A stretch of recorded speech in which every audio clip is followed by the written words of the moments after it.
हैं अपना session. Yes, let's start the session. Okay, so now, so here this is the chapter, right? This is the basic chapter here given, and chapter number 2. So 2.1, right? 9th standard biology, chapter number 2, and in that this is the first subdivision in which we are going to talk about cell specialization and meristematic tissue. Last class में हमने classification छोटा सा देखा था, right और उस classification का हमने फर्स्ट पार्ट हम देखने वाले हैं, that is your meristematic tissue. Clear है? But before entering inside the topic, let's understand, let's recall the last chapter, the outermost covering of an animal cell. You can unmute your mic, आप अपना mic को unmute कर लीजिएगा और unmute करने के बाद आप क्या करिएगा, आंसर दीजिएगा. ठीक है? नंबर 1, जिसको भी पता होगा आंसर भाई क्वेश्चन तो पढ़ लेने दीजिए. The outermost covering of an animal cell that separates it from the external environment is called C. Answer आपने दिया, बिल्कुल सही है, plasma membrane. Second question, in plant cell vacuole is filled with, yes, in plant cell vacuole is filled with option A water, option B sap, option C nutrient, option D all the above. Yes, okay. Next question, the nucleus of the cell contains rod shaped structures visible only when the cell is ready to divide. D. D, yes, D is the right answer. एक second, let me read once again. The nucleus of the cell contains rod shaped structure, yes of course, visible only when the cell is ready to divide. So this is called D, chromosome, right? Okay, next, dash is absent in plant cell. Endoplasmic reticulum, mitochondria, ribosome, centriole. D is the right answer, centriole is the right answer. Okay, next, plasmolysis occurs due to absorption, endosmosis, diffusion, exoosmosis.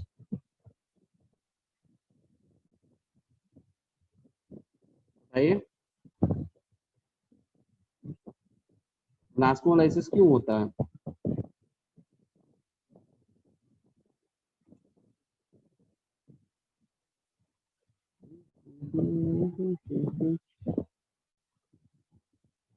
Okay, answer आप लोगों के screen पर था, एक्सोऑस्मोसिस.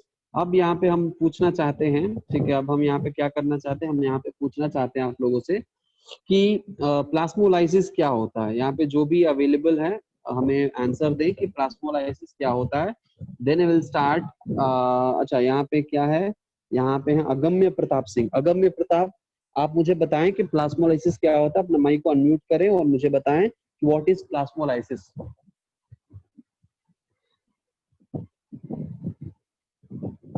Yes, Agamya Pratap Singh. अभी आप लोगों को एक क्वेश्चन दिया गया था, right?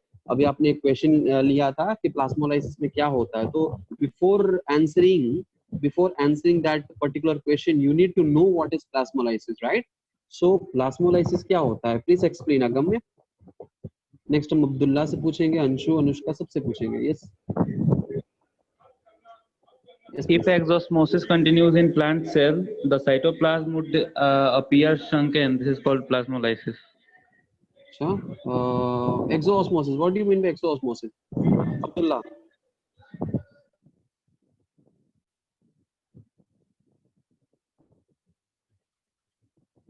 Abdullah, what do you mean by exoosmosis? Exoosmosis किसको कहते हैं?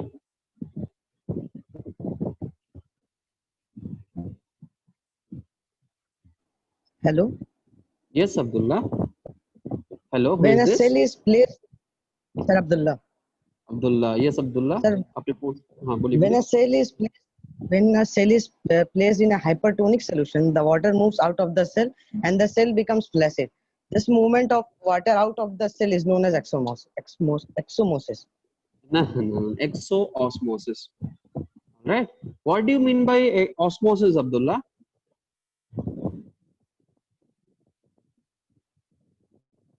Abdullah, what is osmosis?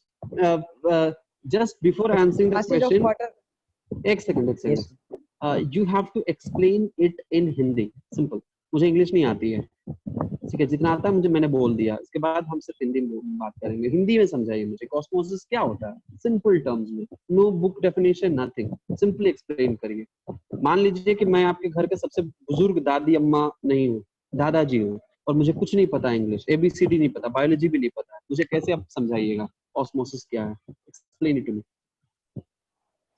passage of water from high concentration passage to क्या low होता है? concentration में जब water आता है ये लो सर पास कॉन्सेंट्रेशन करना। पे,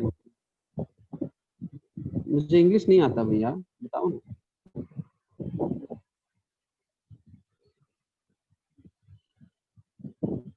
चलो ठीक है, आप नहीं कर पा रहे। हाँ, अंशु, अच्छा अनुष्का सिंह, हाँ हाथ उठाया। यस अनुष्का, आंसर दीजिए, मुझे समझाइए जरा हिंदी में तो। Yes sir.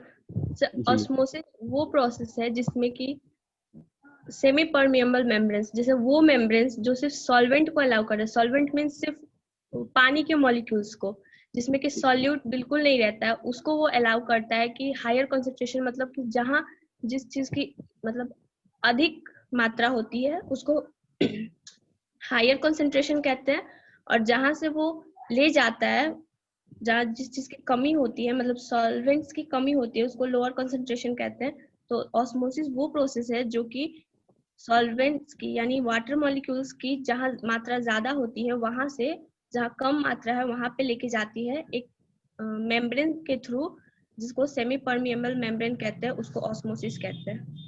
ऑस्मोसिस कहते हैं। और ये कब तक होता रहता है? जिंदगी भर, हमेशा हमेशा होता नो सर, रहेगा? जब तक उन दोनों का बैलेंस इक्वल नहीं हो जाता। इक्वल नहीं हो जाता। That's really amazing, very good, absolutely fantastic. इसके लिए तो सच बता रहे हैं, अगर क्लास होता है ना तो आपको चॉकलेट दिया जाता। Very nice explanation. Next Anshu Kumari, आप बताइए कि अगर कोई, ठीक है, दूध है जिसके अंदर हमने केसर केसर डाल दिया है, थोड़ा सा काजू डाल दिया है। अब मुझे बताइए कि ये केसर वाला काजू वाला दूध में केसर का कॉन्सेंट्रेशन कितना है? हाई है कि लो है? लो। लो कॉन्सेंट्रेशन है, ठीक है। अगर हम दूध के कॉन्सेंट्रेशन की बात करें तो हाई। हाई कॉन्सेंट्रेशन है। अब अगर 2 ग्लास है आपके पास, एक ग्लास में दूध बहुत ज्यादा है, केसर कम है, दूसरे ग्लास में दूध बहुत कम है, केसर ज्यादा है, तो दूध कहाँ से जाएगा, कहाँ से कहाँ मूव करेगा? सर हायर कंसंट्रेशन से लोअर कंसंट्रेशन। ठीक है, खैर छोड़िए, आपका लगता है नेटवर्क खराब, से सवाल करते हैं। आयुष कुमार, अभी कुछ देर पहले अब्दुल्ला ने हायर कंसंट्रेशन लोअर कंसंट्रेशन कहा, कुछ हाइपोटोनिक हाइपरटोनिक सॉल्यूशन के बारे में जिक्र किया था।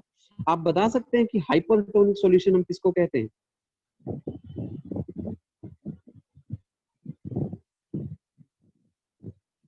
हाइपरटोनिक, हाँ जी।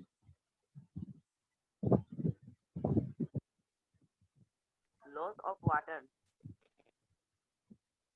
Load of water, I don't think so. Anyways ठीक है, चलो ये सब हम छोड़ते हैं। अगर हम आगे चैप्टर में बढ़ते हैं, ठीक है।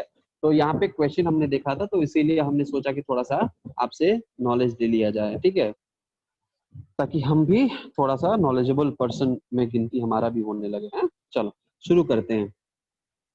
तो यहाँ पे ये आप लोगों ने देख लिया। नेक्स्ट है, सो रियल लाइफ क्वेश्चन एक यहाँ पे पूछ रहा है शायद, have you ever seen a tissue with naked eyes? सब कहेंगे no, yes of course we can not see, उसके लिए माइक्रोस्कोप की जरूरत है, राइट? ओके। सेल स्पेशलाइजेशन हम इसमें पढ़ने वाले, इस पर्टिकुलर कॉन्सेप्ट, इस पर्टिकुलर लेक्चर में हम क्या पढ़ने वाले हैं? Cell specialisation in multicellular organism, पहला पॉइंट था। दूसरा पॉइंट हम पढ़ेंगे definition, advantage and examples of tissue. ये सब हम पढ़ चुके हैं। Difference between plant and animal tissue, ये भी हम लोगों ने देख लिया है। नहीं, डिफरेंस बिटवीन नहीं देखा, हम लोग देखेंगे। Difference, definition and characteristics of meristematic tissue, ये भी हम लोग देखेंगे, ठीक है। शुरू करते हैं, इंट्रोडक्शन। तो ये क्या दिया है इसमें दिया है जो हम लोग ऑलरेडी देख चुके हैं, वही चीजें हैं। सिंपली हम जल्दी से इसको कवर कर देते हैं, फटाफट से आगे बढ़ते हैं। ऑल लिविंग ऑर्गेनिज्म सेल से बना है। On the basis of number of cell present, organism can be unicellular और मल्टीसेलुलर। ऑलरेडी आप लोगों ने देख लिया होगा कि एक सेल जो होता है यूनिसेलुलर भी होता है और मल्टीसेलुलर भी होता है। यूनिसेलुलर यानी वो ऑर्गेनिज्म जिसमें सिर्फ सिंगल सेल से बना हो, और मल्टीसेलुलर ऑर्गेनिज्म यानी जिसमें बहुत सारे सेल मिलकर बने हो। तो जो मल्टीसेलुलर ऑर्गेनिज्म होता है वहीं पे आपको टिश्यू भी प्रेजेंट होगा, क्योंकि यूनिसेलुलर यानी सिर्फ इसमें एक ही सेल है, यहाँ पे टिश्यू होने का कोई चांस है ही नहीं। तो मल्टीसेलुलर ऑर्गेनिज्म में ही टिश्यू होता है। सो अभी जितना भी हम पढ़ने वाले हैं वो सब हम किसके बारे में पढ़ने वाले हैं? मल्टीसेलुलर ऑर्गेनिज्म के बारे में पढ़ने वाले हैं, ठीक है। Now so this is the cell specialisation in multicellular organism. क्योंकि आपको पता है, क्या पता है, यूनिसेलुलर मतलब एक ही सेल होता है, और जब एक सेल ही है तो टिश्यू कभी बन ही नहीं सकता है। और मल्टीसेलुलर मतलब बहुत सारे सेल्स है, तो वहां पे टिश्यू बन सकते हैं। तो देखो यहाँ पे क्या लिखा है, in simple organisms all the life process are carried out by a single cell itself in like amoeba, but in complex organism each specialized function is taken up by a different group of cells. The multicellular organism show division of labor. Very very important question आपके school के syllabus के according, ठीक है, school के syllabus के according बहुत important है। यहाँ पे ऐसे क्रॉस करके 4 डॉट दे दिया जाए यानी बहुत इंपॉर्टेंट इसका मतलब होता है, ठीक है, ये बहुत इंपॉर्टेंट है। कहा जाता है कि डिवीजन ऑफ लेबर, ये पूछा जाता है आपके स्कूल के एग्जाम में, पूछा जा सकता है कि डिवीजन ऑफ लेबर हम किसको कहते हैं। यानी अगर देखिएगा तो ये अमीबा है, ये अमीबा है, इसमें डाइजेशन कौन करेगा? अमीबा ही करेगा। रेस्पिरेशन कौन करेगा? खुद अमीबा ही करेगा। एक्सक्रीशन कौन करेगा? अमीबा करेगा। जितने भी फंक्शन होंगे वो सब कौन करेगा? अमीबा करेगा। लेकिन अगर हम बात करेंगे ह्यूमन बींग्स का, so this is Tarun Tiwari, this is Tarun Tiwari, ठीक है, ये क्या है? तरुण तिवारी। इस तरुण तिवारी के अंदर हमारे आंख है, तो देखने का काम कौन करेगा? देखने का काम क्या हाथ करेगा? नहीं, देखने का काम कौन करेगा? आंख करेगा। बोलने का काम कौन करेगा? बड़बड़ बड़बड़ बोलते रहने का मुंह करेगा। उसके बाद चलने का काम कौन करेगा? पैर करेगा। खाने पीने का और बाकी सब छोटे मोटे कामों के लिए कौन करेगा? हाथ करेगा। तो अलग अलग डिवीजन है ना, कि हाथ से हम खाना बनाएंगे, हाथ से हम कपड़े धोएंगे, हाथ से हम बर्तन धोएंगे, हाथ से हम लिखेंगे, हाथ से हम ड्राइंग बनाएंगे, तो हाथ का अलग काम है। सिमिलरली आंख का क्या काम है? आंख मतलब देखना है अलग अलग चीजों को। मौत क्या है? खाना है ना। उसके बाद क्या काम है मौत का? बड़बड़ बड़बड़ किसी की भी चुगली करते रहना लड़कियों का काम होता है, but anyway this is what the fact is, ठीक है। उसके बाद क्या होता है? तो अलग अलग ऑर्गन, लिवर क्या करता है? ग्लूकोज स्टोर करता है। हार्ट क्या करता है? दिल किसी पे आ जाता है, सॉरी धड़कता है ना। ये हमारा मस्कुलर ऑर्गन है, यहाँ पे किसी को दे देंगे तो फिर दिक्कत हो जाएगा, तो दिल किसी को देना नहीं चाहिए। दिल दे दीजिएगा तो फिर मरना निश्चित है ना। तो इसीलिए दिल को संभाल कर रखिएगा और दिल को धड़कने दीजिएगा। उसको रोक के उसको उसमें यादें भर देना, उसमें फीलिंग्स भर देना, ये सब कांड मत करिएगा। बायोलॉजी पढ़ रहे हैं तो आपको पता होना चाहिए कि only function of a heart is pumping, है ना। चलो, तो हार्ट का अलग फंक्शन है, किडनी का अपना अलग ही फंक्शन है ना। तेल ज्यादा खाकर किडनी को डैमेज मत करो, ज्यादा दवा खाकर किडनी को डैमेज नहीं करना चाहिए, है ना। ज्यादा तेल बेल खाकर लिवर को भी हमें एक्स्ट्रा वर्क करने पर मजबूर नहीं करना चाहिए, और ज्यादा पढ़ाई के बारे में खोल के ना दिमाग ना खराब करना चाहिए। अलग अलग फंक्शन होता है अलग अलग चीजों का। तो ये कैसे पॉसिबल है? तो ये मल्टी सेलुलर है, इसीलिए सब हो रहा है।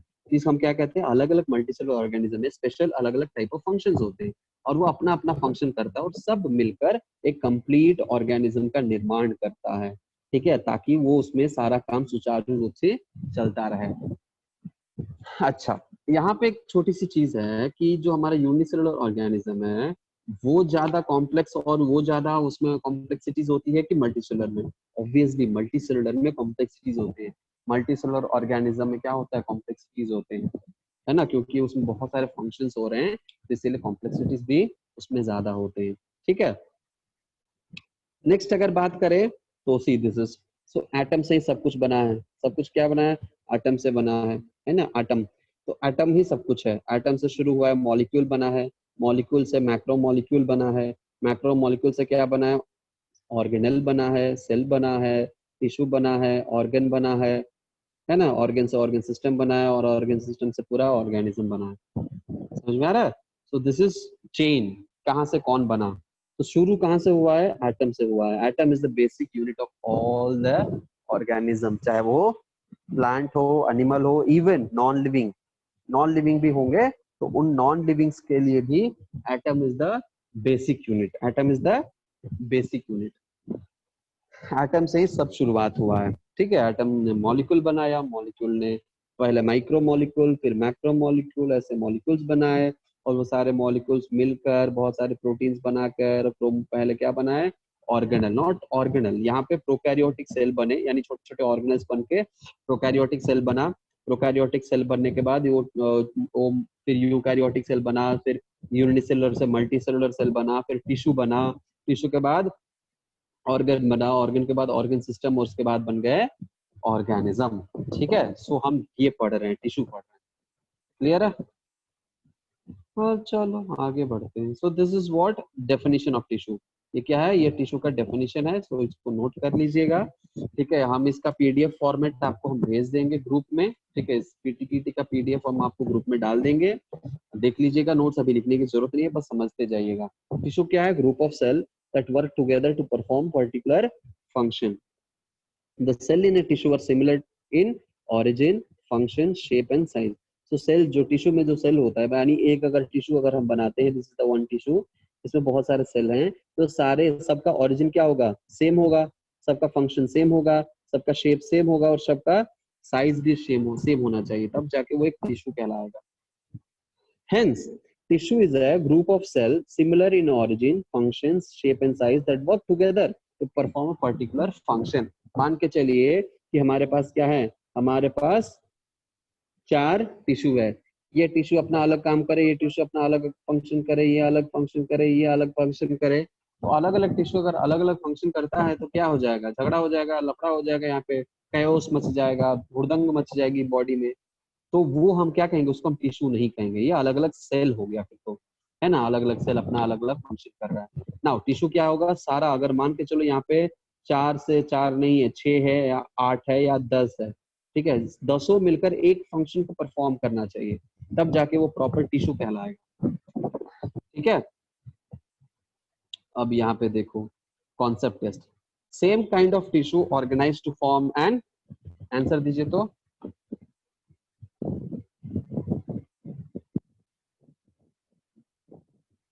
यस प्लीज आंसर दीजिए। Same kind of tissues organise to form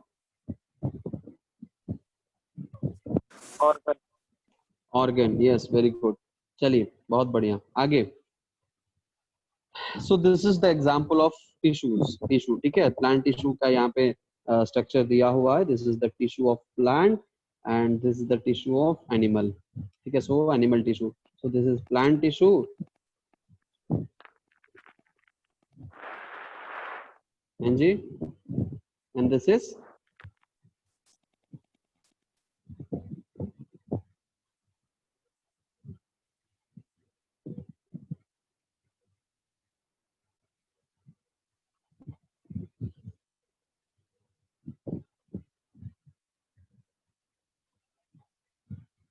origin का मतलब, origin का मतलब होता है जहां से आया है, ठीक है, उसका उत्पन्नता कहाँ से हुई है, वो कहाँ से पैदा हुआ है, दैट इज कॉल्ड origin। कहाँ से फॉर्म हुआ है उसको हम origin कहते हैं। ठीक है, ये अच्छा, एक बात बताइए, यहाँ पे कौन एब्सेंट है? लगता है कि एक आदमी यहाँ पे आया नहीं है। कौन नहीं आया बताइए तो जरा। अब्दुल्ला है, अगम्य है, अंशु, अनुष्का, आयुष, फराज, शिखर और विनायक सब भाग गए कि एक गायब है? मुझे क्यों लग रहा है कि एक कोई गायब है यहाँ से।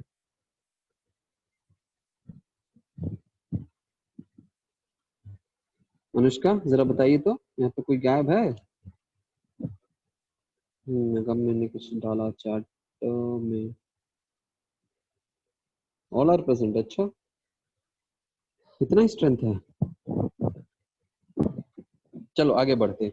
सो ये प्लांट एंड एनिमल टिश्यू था, ठीक है, okay. So advantage of tissue, tissue का क्या एडवांटेज है? Advantage of tissue, these are advantages of, there are advantages of presence of tissue in multicellular organism. These include following: it allows organism to be larger, it allows organism to be larger। ठीक है, मान के चलो unicellular है, कितना भी large होगा तो कुछ हद तक जाएगा और फिर क्या हो जाएगा? वो डिवाइड हो जाएगा, है ना? वो क्या नहीं रह जाएगा? वो टिश्यू नहीं बन पाएगा, क्योंकि इतना लार्ज होने की कैपेसिटी और उसको कंट्रोल करने की कैपेसिटी उसके न्यूक्लियस में नहीं होता है। लेकिन जब मल्टी सेलुलर होगा तो अलग अलग ऑर्गन बनेगा, अलग अलग टिश्यू बनेगा, तो वहां पे ग्रोथ का बहुत चांसेस रहता है। सो क्या होता है, ऑर्गेनिज्म ग्रो करता है, पहली चीज। दूसरी चीज सेल डिफरेंशिएशन, ठीक है, having different type of cell within the different function which further help in division of labour. So यहाँ पे बात ये सेल डिफरेंशिएशन होता है, यानी अलग अलग टाइप ऑफ टिश्यू है और अलग अलग टाइप ऑफ टिश्यू अपना अलग अलग फंक्शंस को परफॉर्म करता है। सो अलग अलग फंक्शन परफॉर्म करेगा और सेपरेट करेगा, तो उसको उसी को हम कहेंगे डिवीजन ऑफ लेबर। और ये डिवीजन ऑफ लेबर का जो फंडा है उसमें मदद करता है, ठीक है, सेल डिफरेंशिएशन। यानी कह सकते हैं कि हम डिफरेंट टाइप्स ऑफ सेल्स हो गए, यार एक ही सेल है तो एक तो ग्रो नहीं करेगा, दूसरी चीज वो सारा फंक्शन उसी को करना पड़ेगा। लेकिन जब हमारे पास स्पेशलाइज्ड सेल्स होंगे, स्पेशलाइज्ड टिश्यूज होंगे, तो वो अलग अलग टिश्यूज जो है अपना क्या करेगा, अलग अलग फंक्शंस को परफॉर्म करेगा, है ना। तो स्पेशलाइजेशन जो होते हैं, ठीक है, स्पेशलाइजेशन वो यहाँ पे प्रेजेंट होते हैं, स्पेशलाइज्ड टिश्यूज यहाँ पे, ठीक है। तो डिवीजन ऑफ लेबर है। उसके बाद the help this help, sorry यहाँ पे स्पेलिंग मिस्टेक है, this helps the organism to be more efficient even after being complex. So देखिए हमारा जो ऑर्गेनिज्म है, ह्यूमन ऑर्गेनिज्म जो है वो क्या होता है, बहुत ही कॉम्प्लेक्स होता है। बोलो हो हाँ या ना, बहुत ही ज्यादा कॉम्प्लेक्स होता है। कॉम्प्लेक्स इन द सेंस हमारे पास बहुत सारे सेल्स हैं, बहुत सारे फंक्शंस होते हैं, हमारे टिश्यूज हैं, तो वो एक कॉम्प्लेक्स ऑर्गेनिजम्स हैं हम इंसान, है ना। तो ये क्या करता है, कॉम्प्लेक्स होने के बावजूद ये एफिशिएंटली काम कैसे कर पाता है, क्योंकि यहाँ पे डिवीजन ऑफ लेबर है और सबको कंट्रोल करने के लिए ऊपर बैठा हुआ है सबका बाप, ब्रेन, ठीक है। तो इसीलिए ये सब कुछ जो है वो सिलसिलेवार तरीके से और सही ढंग से हो पाता है। समझ में आया? कोई डाउट है यहाँ पे किसी को? तो तीसरा नंबर पॉइंट, तीसरा नंबर पॉइंट, तीसरा number point, the help, this help, यहाँ पे थोड़ा स्पेलिंग मिस्टेक है, ये द नहीं आएगा, यहाँ पे दिस आएगा, ठीक है। This helps the organism to be more efficient even after being complex. यानी अगर टिश्यू है और स्पेशलाइज्ड टिश्यू है अलग अलग, तो अलग अलग टिश्यू का अलग अलग काम होता है।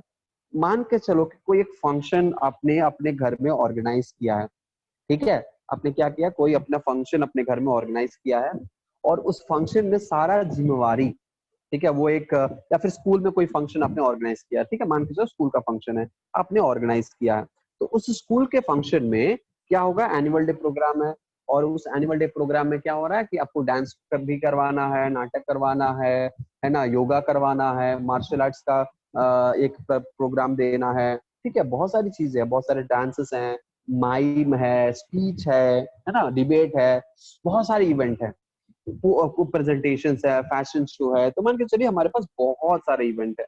इन सारे इवेंट को आप अकेले अगर हैंडल आपको करना हो, यानी डांस भी आप ही को करना है, ड्रामा भी आप ही को करना है, या ड्रामा भी आप ही को करना है, स्टेज पे बोलना भी आप ही को है ना, प्राइज भी आप ही को डिस्ट्रीब्यूट करना है, ठीक, तो और ऑडियंस को भी शांत आपको करना है, आपको बैक स्टेज पे भी सब कुछ देख लेना है कि सब सही चल रहा है कि नहीं चल रहा है, ठीक है, सबको गेस्ट वेस्ट आए हैं तो उनको सबको नाश्ता मिला के लिए सबको देखना। क्या संभव है एक आदमी स्टेज पे अपना प्रोग्राम पेश करेगा कि बाकी सब काम करेगा? नहीं कर पाता, यूनिवर्सल ऑर्गेनिज्म नहीं कर पाता है।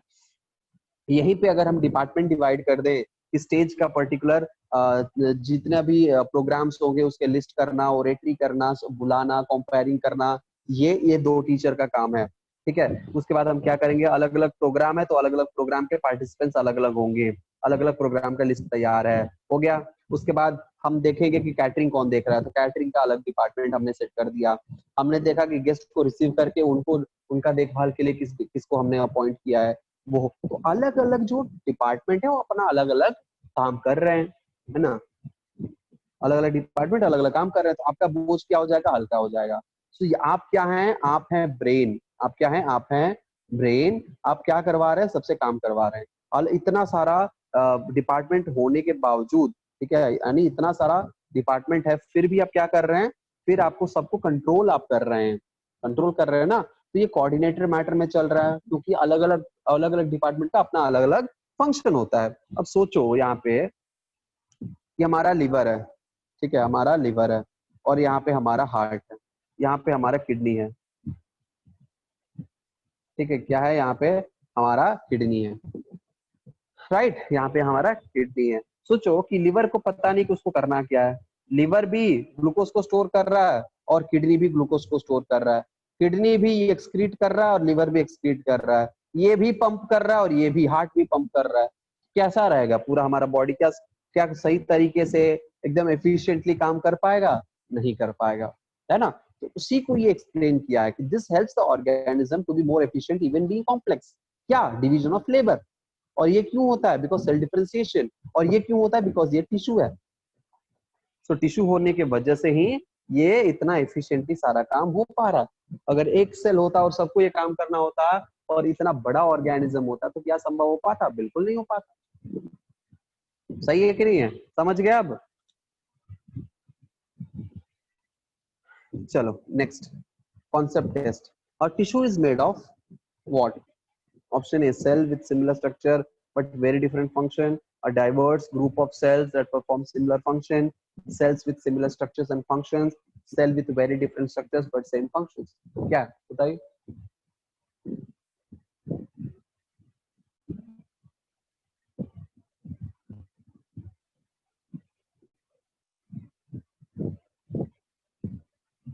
चलो आंसर है C, cell with similar structure and function.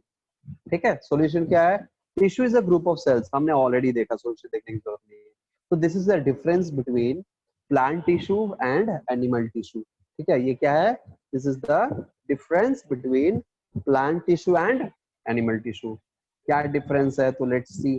First difference is most of the tissues are supportive to provide plant with structural strength.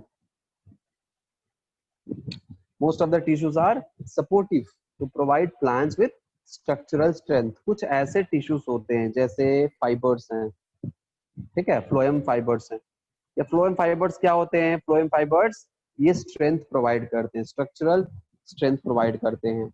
तो ऐसे कुछ tissues होते हैं जो plants को strength provide करते हैं। ठीक है, दूसरा animal tissue में tissue organize is targeted towards mobility of animals। ठीक है, tissue organisation is targeted towards mobility of animals. Sir, बोलिए। in first statement of plant tissue, it is talking about dead cell. Okay, no, it's not mentioned na. Is there anything called dead cell written here? No, it's written simply most of the tissues are supportive to provide plants with structural strength. So some tissues are specialized to provide strength to the plant. It's not mentioned that the tissue is dead, but basically you're right. Dead tissue like fibers are dead tissues and they provide strength, mechanical strength to the plants, right? So you are right about the living or dead, but it is not mentioned here. Clear? Okay, sir. Okay. So animal tissue organization is targeted towards mobility of animals, which means depend upon the movement of the animals, कौन सा movement कितना, कौन सा animal कितना move कर रहा है, कितना function कर रहा है, इस पे dependent ही हमारे tissue के organization होते हैं हमारे animals में। For example, एक चीता है, ठीक है, क्या है? एक चीता है और वो चीता बहुत तेज दौड़ता है, तो उसको क्या है? दौड़ने का काम बहुत ज्यादा है, इंसान को नहीं है। तो हमारा जो मसल होता है, अगर हमारे जो मसल टिश्यू होते हैं, हम बहुत ज्यादा अगर चीता की तरफ दौड़ने लगे तो नहीं हो पाएगा, हमारा स्प्रेन आ जाएगा या मसल स्पैसम आ जाएंगे, बहुत सारी चीजें हो जाएगी, लेकिन चीता को नहीं होता है। वहीं अगर बर्ड को देख लिया जाए तो बर्ड इतनी मतलब इतना तेजी से उड़ती है, ऊंचाई पर उड़ती है। हमिंग बर्ड को देख लीजिए, इतना तेजी से अपना फ्लाइट वो मतलब अपना पंख को फड़फड़ाती है ना। ये सब क्यों? और वो क्या थकती नहीं है, उसका पंख जब फैटिग नहीं होता है, उसमें लैक्टिक एसिड नहीं बनता है, ऐसा क्यों होता है? ऐसा इसलिए होता है क्योंकि अलग अलग ऑर्गेनाइजेशन होते हैं, अलग अलग टाइप ऑफ टिश्यूज, अलग अलग टाइप ऑफ टिश्यूज ऑर्गेनाइजेशन होते हैं अलग अलग टाइप ऑफ एनिमल्स में। क्योंकि एनिमल्स अलग अलग टाइप के होते हैं और अलग अलग एनिमल्स अपना अलग अलग मोबिलाइजेशन करते हैं, यानी उनका मूवमेंट, उनका फंक्शन, उनका मेटाबॉलिज्म अलग अलग प्लांट्स एंड अलग अलग एनिमल्स में अलग अलग होता है। और इसीलिए ये क्या दिया first point, tissue organisation is targeted towards mobility of animals. समझ में आ गया? Yes, all right. Second, organisation is very simple. So जो ऑर्गेनाइजेशन होता है प्लांट्स टिश्यू का बहुत ही सिंपल होता है, मेरिस्टेमेटिक, परमानेंट एंड कॉम्प्लेक्स। ठीक है, लेकिन परमानेंट एंड कॉम्प्लेक्स, लेकिन permanent and simple permanent and complex permanent. लेकिन हमारे जो एनिमल्स होते हैं उनमें टिश्यू ऑर्गेनाइजेशन बहुत कॉम्प्लेक्स होता है। एपिथेलियल, क्यूबॉइडल, जर्मिनल, पता नहीं क्या क्या एपिथेलियल टिश्यू होता है। फिर उसके बाद आता है कनेक्टिव टिश्यू, न्यूरल टिश्यू, बहुत ही डेंस होता है और बहुत ही कॉम्प्लिकेटेड होता है, कॉम्प्लेक्स होता है। ठीक है, हम लोग आगे पढ़ेंगे डिफरेंट टाइप्स। तीसरा पॉइंट यहाँ पे क्या दिया है? तीसरा पॉइंट यहाँ पे ध्यान से देखिएगा, यहाँ पे many of the tissues are dead, for example cork, है ना। तो यहाँ पे प्लांट टिश्यूज में बहुत सारे टिश्यूज होते हैं जो डेड होते हैं, लेकिन हर टिश्यू डेड नहीं होता है, ये भी ध्यान रखिएगा। मेनी लिखा है, ऑल नहीं लिखा है। नेक्स्ट, यहाँ पे एनिमल टिश्यू की बात करें तो एनिमल टिश्यू में मैक्सिमम टिश्यू जो है 99% टिश्यू लाइव होते हैं, लिविंग होते हैं, या 95% लिविंग होते हैं। चंद सेल्स होते हैं, कुछ सेल्स होते हैं जो डेड होते हैं, और वो डेड सेल्स हैं तो हमारे बॉडी से उसको बाहर हम निकाल देंगे। ठीक है, बॉडी से बाहर निकाल देंगे, वो बॉडी में नहीं रह जाएगा।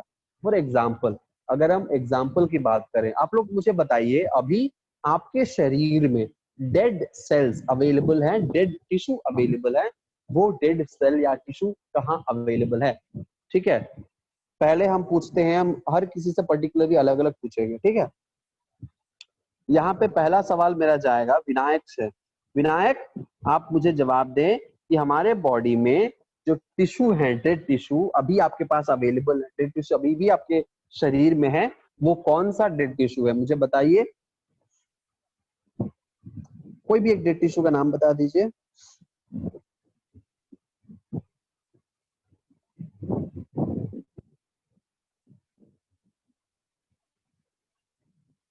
विनायक,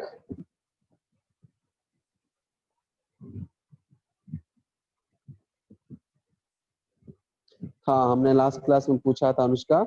सो study of tissue is called histology. ठीक है, which is very important question actually. Shikhar, अगला सवाल आपसे है, यही सेम चीज पूछ रहे हैं। बताइए शिखर, आप बताइए, अपना माइक अनम्यूट कर दीजिए और बताइए। आयुष ने आंसर दिया है यहाँ पे, बट शिखर आप बताइए।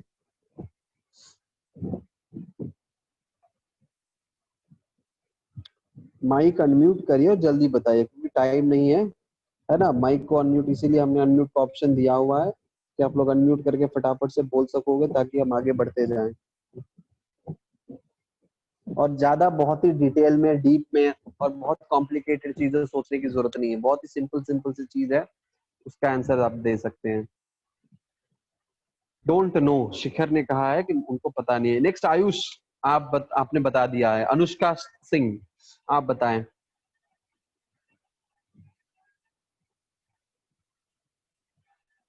अनम्यूट करिए। अच्छा, चैट में डाल दिया, very good, okay, very nice, बहुत बढ़िया। अनुष्का ने भी आंसर दे दिया। नेक्स्ट अंशु कुमारी।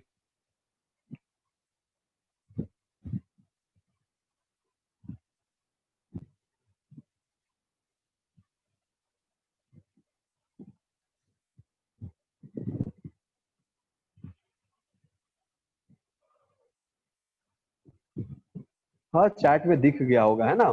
चलो कोई बात नहीं, आगे बढ़ते हैं। नेक्स्ट क्वेश्चन, तो डेड सेल्स होते हैं, राइट, हमारे बॉडी में भी डेड सेल होते हैं, और जो कि एलिमिनेट हो सकते हैं। अगर हम अपने बाल को लेते हैं और बाल के टिप को अगर किसी चीज से काट देते हैं, हमें पता भी नहीं चलेगा। वहीं अगर नाक के छोटा सा भी हिस्से को अगर हम काटने की कोशिश करेंगे, चिल्ला उठोगे, है कि नहीं है, क्योंकि वो लिविंग है। और डेड सेल को काटोगे पता भी नहीं चलेगा। सो अगर कोई पूछे कि आपके बॉडी में डेड सेल है, तो क्या कहिएगा? ऑफ कोर्स, डेड सेल भी होता है। क्या? बिल्कुल होता है ना, यहाँ पे है। नेक्स्ट अगर बात करेंगे तो ग्रोथ, प्लांट सेल में growth is confined to certain regions, यानी प्लांट में ग्रोथ जो है एक पर्टिकुलर रीजन तक ही होता है। ठीक है, उसके बाद ग्रोथ वहां पे प्लांट में नहीं होता। बट हमारे बॉडी के कुछ रीजन में ग्रोथ जो है वो हमेशा होता रहता है। जैसे हमारे बाल मरते दम तक बढ़ते हैं, नाखून बढ़ते दम तक बढ़ते हैं, हमारे फेस का जो अंदर का जो सेल्स है ये डेवलप होता रहता है, बढ़ता घटता रहता है। बहुत सारी चीजें हैं, हमारे अंदर के जो टिश्यूज हैं वो भी डेड होते हैं, नया पैदा होते हैं, और वो क्या करते हैं, कुछ हद तक हमारे कान, कुछ ऐसे चीज होता है कान जो मरते दम तक थोड़ा थोड़ा करके बढ़ते हैं, ऐसा माना जाता है। तो ऐसे टिश्यूज होते हैं, बहुत सारे टिश्यूज होते हैं जो कि लास्ट टाइम तक बढ़ते हैं, लेकिन प्लांट्स में ऐसा नहीं होता है। उसके बाद यहाँ पे एनर्जी की रिक्वायरमेंट बहुत कम है प्लांट्स में। क्यों कम है एनर्जी का रिक्वायरमेंट, ये क्वेश्चन पूछा जा सकता है। क्या यहाँ पे हमें अंशु बता सकती है कि एनर्जी का रिक्वायरमेंट यहाँ पे क्यों कम होता है प्लांट्स में?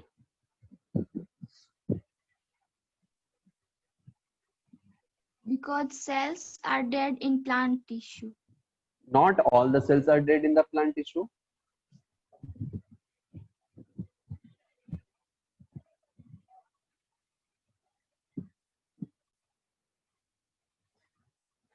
Yes, आयुषी, आयुष, सॉरी आयुष, आप बताइए।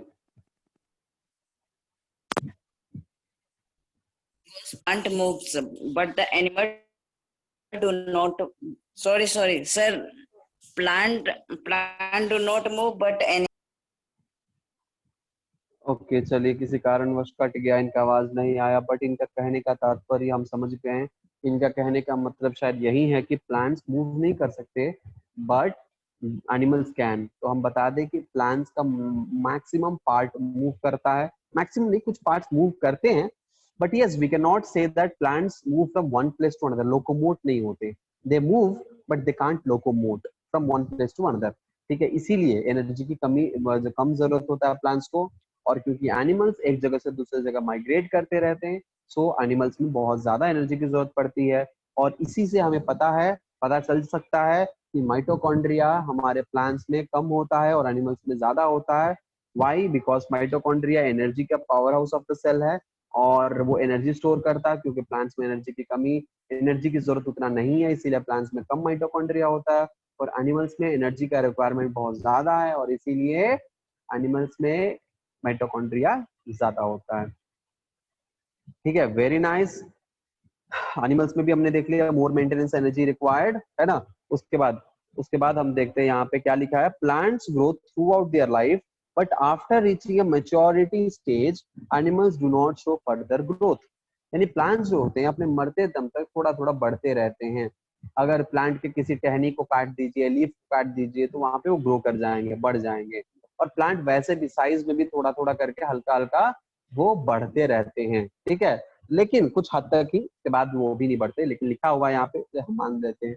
ठीक है, कुछ कुछ प्लांट्स होते हैं जो लाइफ टाइम बढ़ते हैं। और एनिमल्स में अगर बात करें तो एनिमल्स जो होते हैं एक पर्टिकुलर स्टेज तक ही ग्रो करते हैं, उसके बाद वो उनके बॉडी से ग्रोथ हार्मोन का रिलीज बंद हो जाता है और वो ग्रो नहीं करते हैं। तो हमारे बॉडी में जो ग्रोथ हार्मोन है एनिमल्स के बॉडी में, वही रिस्पॉन्सिबल होता है किसी भी ह्यूमंस के ग्रोथ के लिए। और वो ग्रोथ हार्मोन खत्म हो जाता है, बंद हो जाता है प्रोडक्शन। समझ में आया? बोलो हाँ या ना। ये डिफरेंस बिटवीन सबको समझ में आया कि नहीं आया? yes, sir. हाँ, जोर से सब माइक ऑन करके एक साथ बोलो तो 3, 2, 1। Yes, sir. अरे वेरी गुड, वेरी गुड, मजा आ गया, थैंक यू। नेक्स्ट आगे बढ़ते हैं। Discussion. Some plants cell divide throughout their life. Does this mean that they can live forever and grow infinitely tall? आप मुझे बताइए, क्या ऐसा पॉसिबल है कि मतलब कि हमारे को सेल्स होते हैं जो जिंदगी भर डिवाइड करते रहते हैं प्लांट्स में? इसका मतलब ये है कि एकदम आसमान छू जाएगा, जिंदगी भर जिंदा रहेगा और आसमान छू जाएगा, ऐसा संभव है? यानी हमारे एटमॉस्फेयर से नहीं संभव नहीं। क्यों संभव नहीं है?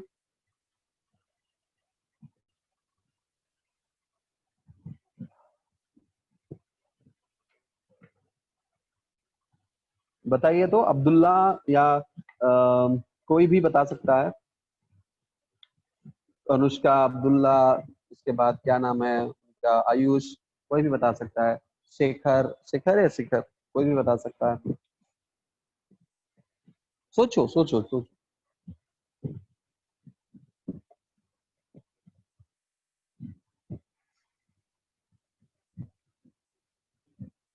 सोच लिए? चलो ठीक है, आगे बढ़ते हैं। सोचते रह जाओ। Meristematic tissues in plants. तो पहला हमारा जो टिश्यू है प्लांट्स का, हमने क्लासिफिकेशन देख लिया था। उस क्लासिफिकेशन के अकॉर्डिंग पहला जो हमारा प्लांट का टिश्यू है वो है मेरिस्टेमेटिक टिश्यू। ठीक है, मेरिस्टेमेटिक टिश्यू क्या होता है? मेरिस्टेमेटिक टिश्यू आर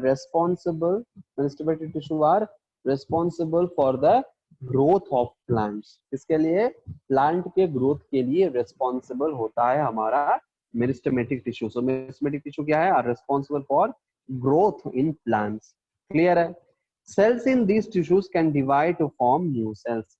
यानी हमारे जो मेरिस्टेमेटिक टिश्यूज होते हैं ये क्या होते हैं? दे आर रिस्पॉन्सिबल, प्लांट के ग्रोथ के लिए रिस्पॉन्सिबल होते हैं। और ये ऐसे सेल होते हैं, ऐसे टिश्यू होते हैं जो कंटिन्यूअसली डिवाइड होते रहते हैं। मेरिस्टॉस, मेरिस्टेमेटिक जो टर्म है वो आया है किससे? मेरिस्टेमेटिक जो टर्म आया है, ये टर्म आया है मेरिस्टॉस से। एक वर्ड है मेरिस्टॉस। ठीक है, और इसका मतलब क्या है? इसका मतलब ये है कि कंटिन्यूअस क्या है?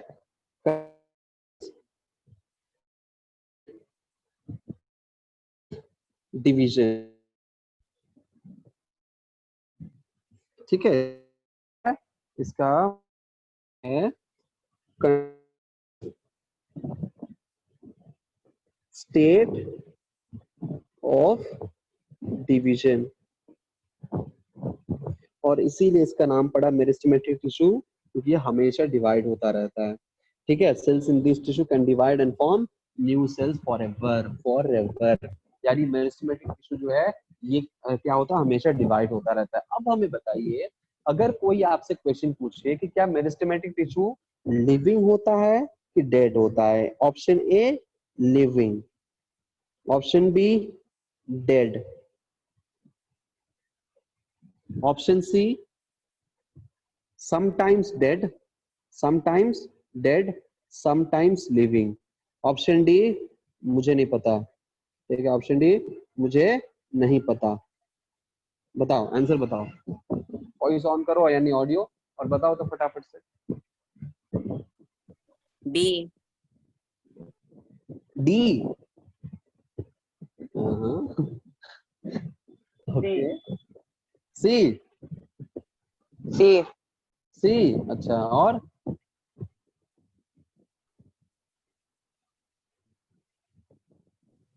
ए। डी? ओके, बोल के आसान कर दी। डी? ऐसा मत बोलो यार, एनर्जेटिकली बोलो। ऐसा कि सो रहे हो आप? हाँ, मत गया। बी एनर्जेटिक यार, come on, you are so handsome kid. बहुत सारे लोगों ने यहाँ पे बी सी सी सी डाला है, तो हम बता दें कि आंसर अमर प्रताप के अकॉर्डिंग ए है, और ये आंसर एकदम सही है। जो लोगों ने ए आंसर यहाँ पे दबाया है, ए को दबाया है, ठीक है, यानी ए आंसर जो भी चूज किया वो सही है। लेकिन अफसोस की बात है कि सिर्फ अगम्य ने चूज किया, सॉरी, अगम्य। क्यों सही है? क्योंकि मेरिस्टेमेटिक टिश्यू भाई हमेशा डिवाइड हो रहा है, डिवाइड होते, डेड सेल कभी डिवाइड नहीं होते। क्योंकि डिवीजन के लिए हमें क्या चाहिए? डिवीजन के लिए हमें चाहिए, ओ माय गॉड, एक सेकेंड। डिवीजन के लिए हमें चाहिए न्यूक्लियस, और डेड सेल में न्यूक्लियस नहीं होता है my dear friend. Dead cell में न्यूक्लियस नहीं होता है, डेड सेल में सेल ऑर्गेनेल्स नहीं होते हैं। और इसके साथ साथ हमें क्या चाहिए? डिवीजन के लिए चाहिए सेंट्रियोल। बोलो हाँ या ना, आपने पढ़ा है कि नहीं पढ़ा है? भाई 9th स्टैंडर्ड में हो ना, तो सेंट्रियोल आपने ऑफकोर्स सेल के चैप्टर में पढ़ा होगा, पढ़ा है ना सेंट्रियोल? ठीक है,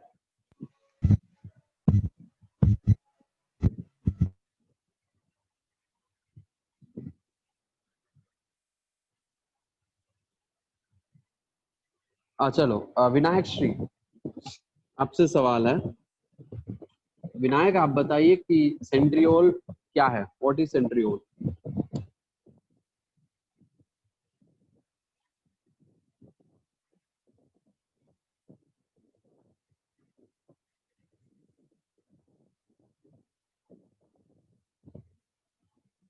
शिखर सिंह, आप बताइए सेंट्रियोल क्या होता है?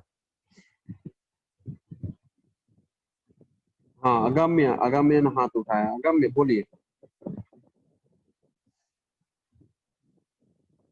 Centrosome has two granules. They are called centrioles. अच्छा अच्छा, granule.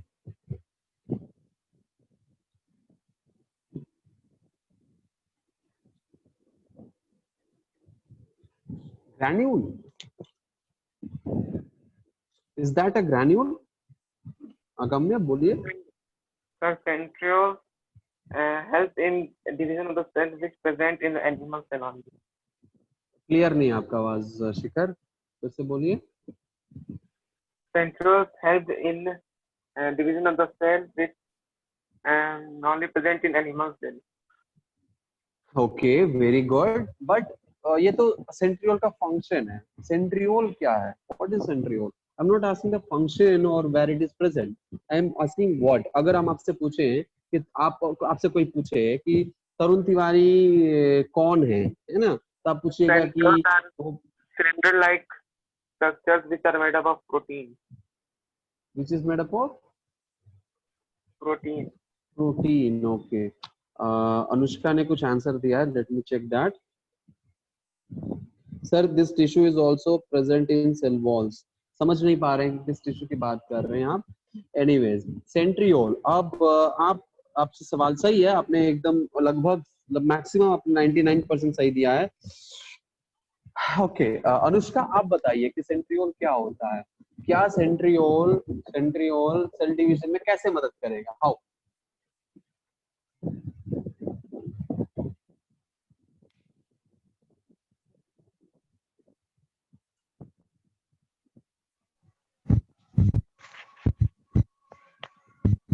Sir, centrioles are two microcylinders very nice.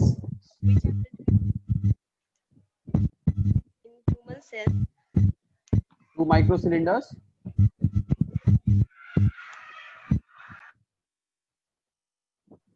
Two microcylinders which are found in human cells, and this lies at the right angle to each other. The two centrioles. Okay, very good. Perpendicular, we can say right angle or perpendicular to each other. Okay. Yes, sir. And Okay. each has 9 triplets fibrils present. Okay, okay. और okay Anushka, okay, देख कर मत बोलिए, छोड़ दीजिए, रहने दीजिए। Okay, we are moving to the next thing. हाँ अगम्य बोलिए।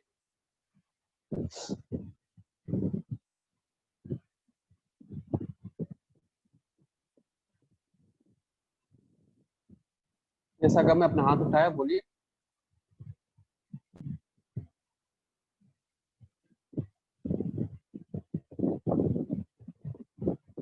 ऑलराइट, तो आगे बढ़ते हैं। सो क्या होता है कि हमारे जो भी सेल डिवीजन होने के लिए हमें क्या चाहिए? सेल डिवीजन होने के लिए हमें चाहिए, आपको न्यूक्लियस चाहिए। ठीक है, हमें क्या चाहिए? एक न्यूक्लियस चाहिए, और न्यूक्लियस के दोनों तरफ क्या होने चाहिए? न्यूक्लियस के दोनों तरफ हमें होने चाहिए सेंट्रियोल। ये एक सेंट्रियोल है, और फिर आता है ये एक सेंट्रियोल है, एक सेंट्रियोल। अब यहाँ से क्या करेगा? यहाँ से स्पिंडल फाइबर ये बनाएगा, स्पिंडल फाइबर बनाएगा। ठीक है, एस्टर क्या बनाएंगे? Spindle fibre. और उसके बाद हमारे जो क्रोमोसोम है वो डिवाइड हो जाएंगे। पहले न्यूक्लियर मेम्ब्रेन डिसॉल्व होगा, एक्सेट्रा एक्सेट्रा, बाकी सारे फंक्शंस होंगे, तो ये सेल डिवीजन होगा। यानी ऐसे सेल जो सेल डिवाइड हो रहे हैं, इसका मतलब उसके अंदर सेल ऑर्गेनल है, उसका मतलब कि उसके अंदर क्रोमोसोम है, इसका मतलब उसके अंदर न्यूक्लियस है ना? तो ये सब चीजें हो रही है, इसका मतलब कि वो लिविंग है। So meristematic tissues are living tissues and they are capable of divide every time.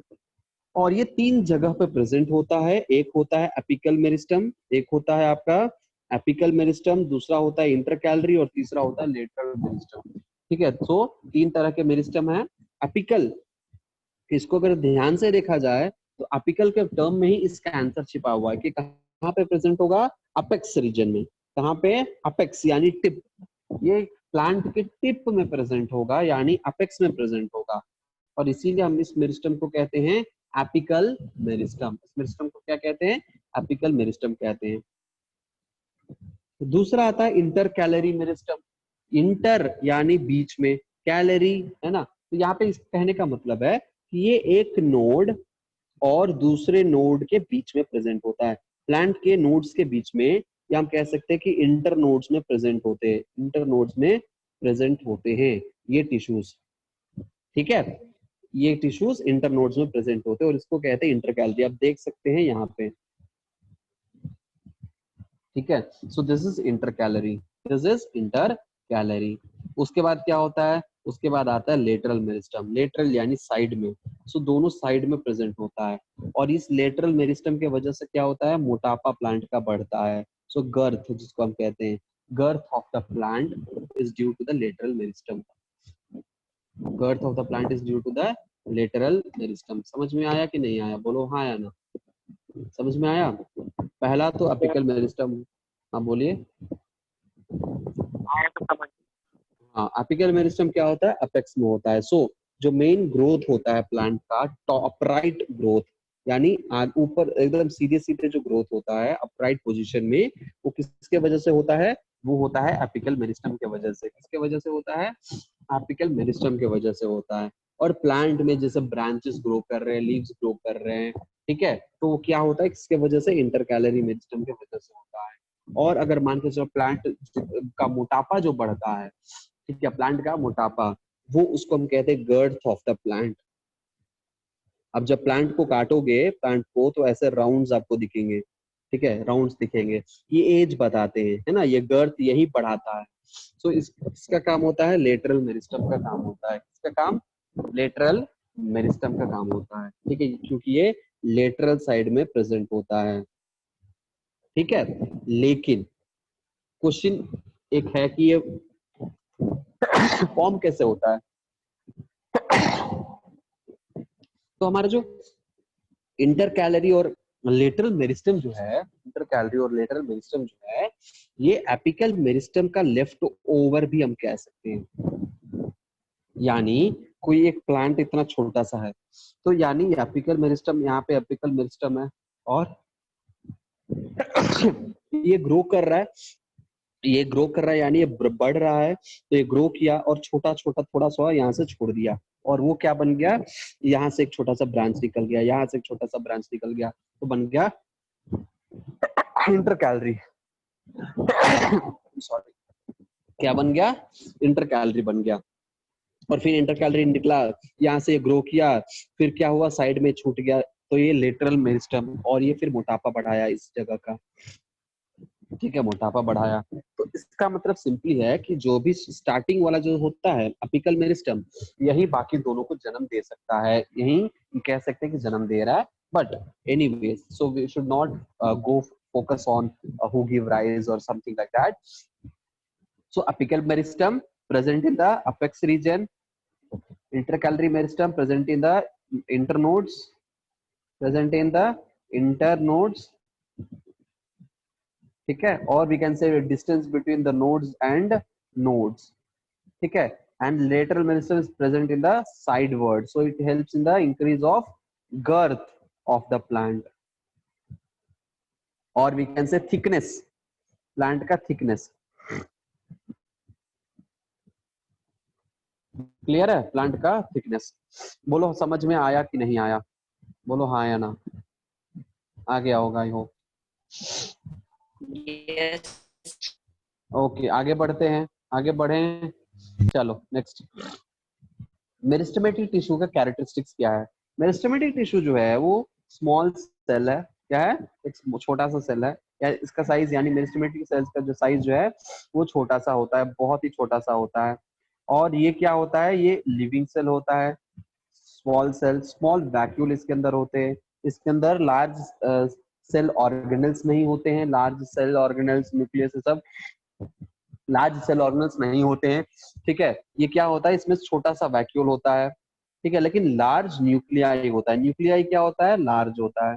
Cytoplasm इसमें बहुत ही ज्यादा डेंस होता है, यानी बहुत ही कॉम्पैक्ट पैक्ट होता है, इसके इंटरसेलुलर स्पेसेस नहीं होते। फॉर एग्जांपल एक सेल है और दूसरा सेल है, इसके बीच में ये जो स्पेस है ना, इसको हम कहते हैं इंटरसेलुलर स्पेस। क्या है, इंटरसेलुलर स्पेस, यानी एक सेल और दूसरे सेल के बीच का ये स्पेस, लेकिन मेरिस्टेमेटिक टिश्यू में स्पेस नहीं होता है, यानी ये ऐसे एकदम कॉम्पैक्टली प्रेजेंट होता है, इसमें इंटरसेलुलर स्पेस जो है वो नहीं होता है। तो ये क्या होता है, ये इस तरह से एकदम कॉम्पैक्टली, जैसे एक छोटे से बोलेरो में अगर 20-25 लोगों को ठूस दिया जाए, जिस तरह से एकदम थोड़ा सा भी हवा जाने का भी स्पेस नहीं बचेगा, उसी तरह से मेरिस्टेमेटिक टिश्यू के बीच में क्या होता है, थोड़ा सा भी स्पेस नहीं होता है। ठीक है, उसके बाद डिवाइड एक्टिवली, ये हमेशा डिवाइड होता रहता है, बहुत ही तेजी से ये डिवाइड होता रहता है। ऑलराइट,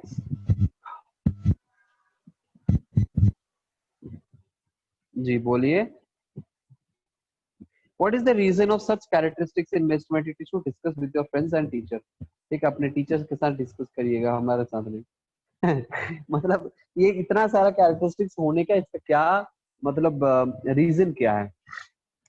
रीजन यही है कि देखो, स्मॉल सेल इसलिए है क्योंकि ये कंटिन्यूसली डिवाइड होता जा रहा है, तो सेल का साइज जो है कंटिन्यूसली स्मॉल होता जा रहा है। स्मॉल वैक्यूल है because of this division. Large nuclei है क्योंकि ये हाइपरलिंक, ये क्या है, एक्टिवली डिवाइड होना है, तो न्यूक्लियस का होना बहुत जरूरी है। देन साइटोप्लाज्म क्यों होता है, क्योंकि यहाँ पे साइटोप्लाज्म जो डिवाइड हो रहा है ऑर्गेनेल्स है, और ये छोटा सा सेल है, इस वजह से इंटरसेलुलर स्पेसेस नहीं होते क्योंकि कंटिन्यूसली प्रोलिफरेट हो रहा है, कंटिन्यूस प्रोलिफरेशन हो रहा है यहाँ पे। ठीक है, तो ये मेजर रीजन है जिसके वजह से सारे कैरेक्टरिस्टिक्स होते हैं। ठीक है, ओके, सुनाओ location of the tissue.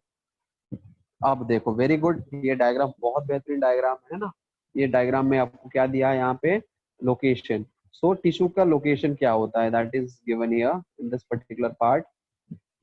Location of the tissue, ये टिश्यू का जो अपिकल मेरिस्टम है, सो तीन तरह के मेरिस्टम है, अपिकल, इंटरकैलरी और लेटरल मेरिस्टम। अपिकल मेरिस्टम कहाँ होता है, अपिकल मेरिस्टम होता है आपके present at the root tip and shoot tip, यानी अगर हम बात करें तो ये रूट है, क्या है, ये रूट है।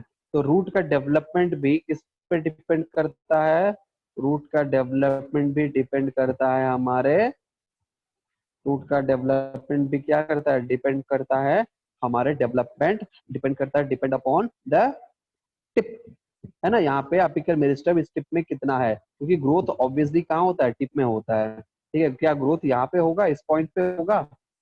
हम कलर चेंज करते हैं और आपको दिखाते हैं, क्या ग्रोथ इस पॉइंट पे होगा, क्या ग्रोथ इस पॉइंट पे होगा, क्या ग्रोथ यहाँ पे होगा, क्या ग्रोथ यहाँ पे होगा, नहीं। जितने भी ग्रोथ होंगे वो सारे टिप में होंगे। इससे एक छोटा सा सवाल आया, जनरल नॉलेज का सवाल है, हम पूछना हमारा फर्ज नहीं बनता है, लेकिन क्योंकि मन में अभिलाषा है कि इसका जवाब कोई तो दे मुझे। क्या, तो हमारे जो बाल होते हैं, ठीक है, बाल सबके बढ़ते हैं, सबके होते हैं, जो गंजे होते हैं उनके नहीं होते, बाकी सबके बाल होते हैं।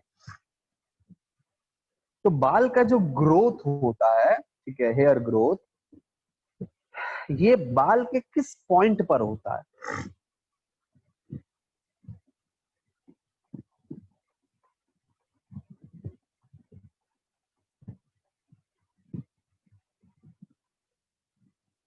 बालों का ग्रोथ कहाँ से होता है? At the tip, sir, at the last at the last leaf, end. End, end नहीं, इंड में नहीं होता है। इंड मतलब कौन सा इंड, बाहर, बॉडी के बाहर वाला इंड कि बॉडी के अंदर वाला end? Means sir, outside tip of the hair. Tip of the hair. और कोई आंसर है? सर उसके जड़ों से। हम्म, और कोई आंसर है?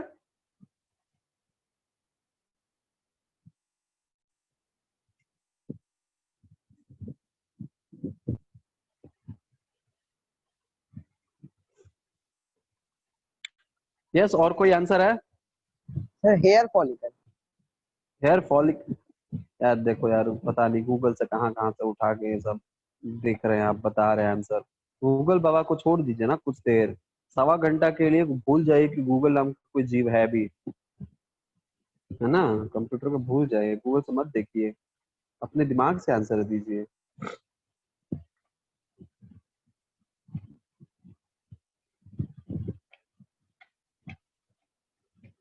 चलो छोड़ो।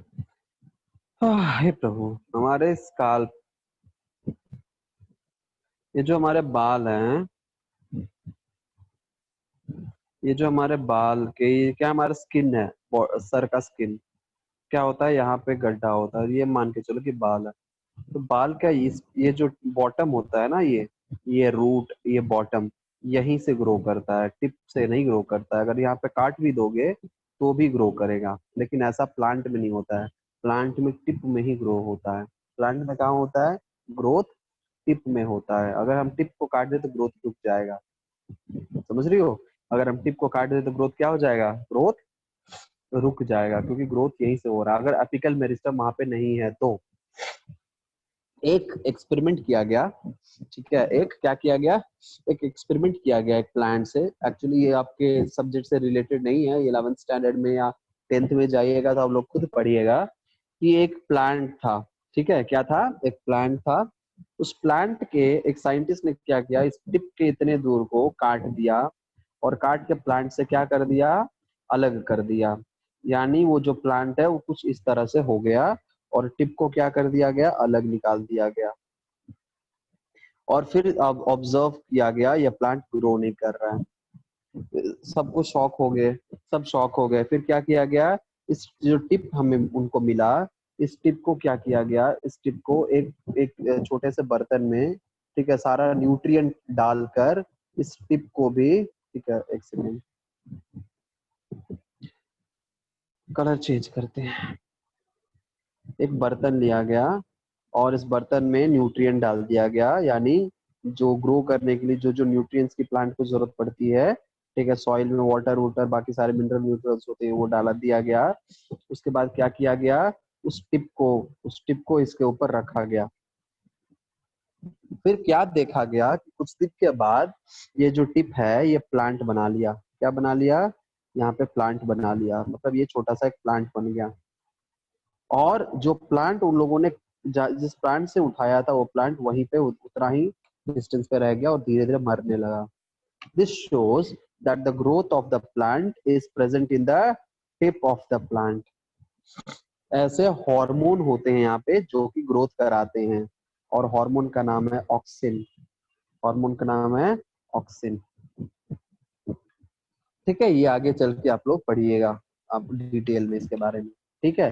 तो प्लांट कभी भी कहाँ से ग्रो करता है, टिप से ग्रो करता है, इसीलिए कहाँ होता है, टिप में होता है, और इसीलिए increases the length of the plant. दूसरा इंटरकैलरी मेरिस्टम। इंटरकैलरी मेरिस्टम कहाँ होता है, नोड्स में होता है और इंटरनोड्स में होता है, और इसीलिए लेंथ ऑफ द इंटरनोड का लेंथ बढ़ाता है। फॉर एग्जाम्पल अगर शुगर केन में देखिएगा तो शुगर केन में यहाँ पे एक होता है नोड, यहाँ पे एक होता है। इन दोनों का जो नोड होता है ना, इसको हम इंटरनोड कहते हैं, बीच का डिस्टेंस, और ये लेंथी कर देगा। जब ये लेंथी करेगा तो हाइट ऑटोमेटिकली क्या बढ़ेगा, ग्रो करेगा, बढ़ेगा, हाइट इंक्रीज होगा। तो ये भी हाइट के इंक्रीज में मदद करता है। लेटरल मेरिस्टम टिश्यू क्या करता है, लेटरल मेरिस्टेमेटिक टिश्यू ये साइड में होता है, स्टेम के साइड में, यानी ये आपका स्टेम है तो यहाँ पे इसके साइड में, दोनों साइड में प्रेजेंट होगा। और ये क्या करता है, प्लांट की गर्थ को बढ़ाता है। क्या करता है, प्लांट के गर्थ को बढ़ाता है। समझ में आया, clear?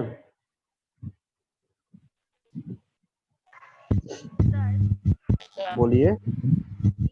Meristematic tissue present in cell wall. Meristematic tissue is not present in the cell wall.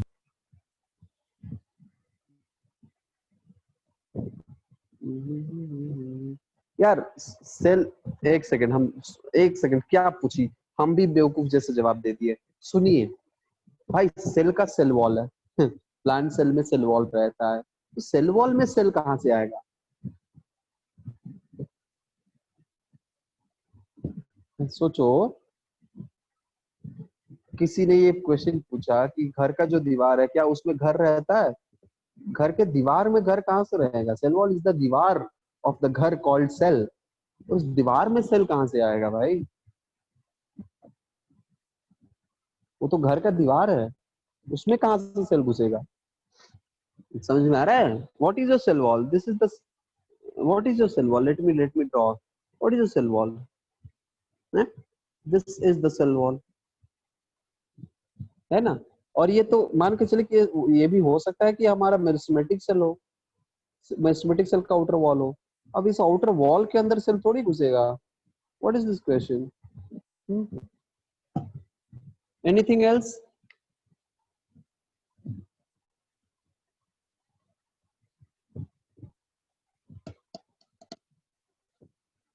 Anything else? No question so far? All right. चलो ये हमने देख लिया. Concept test. Which of the following statements given below is correct about meristematic tissue? Answer दीजिए.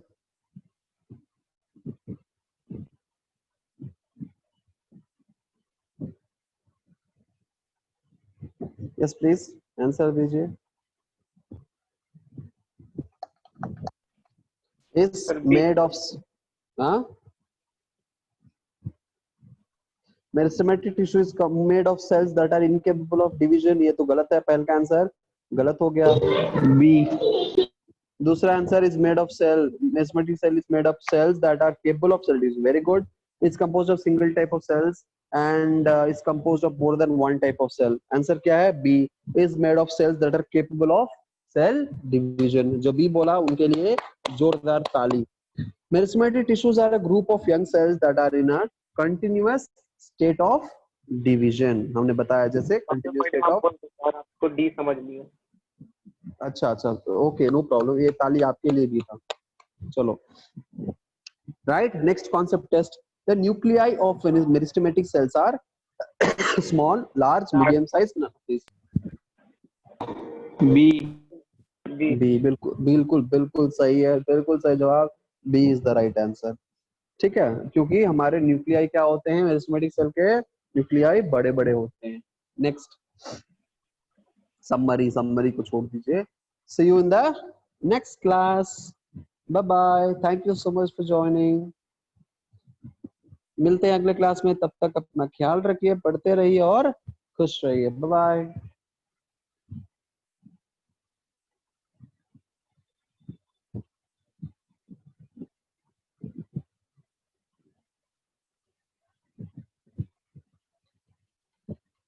Of course, I will send you the PDF. Don't worry.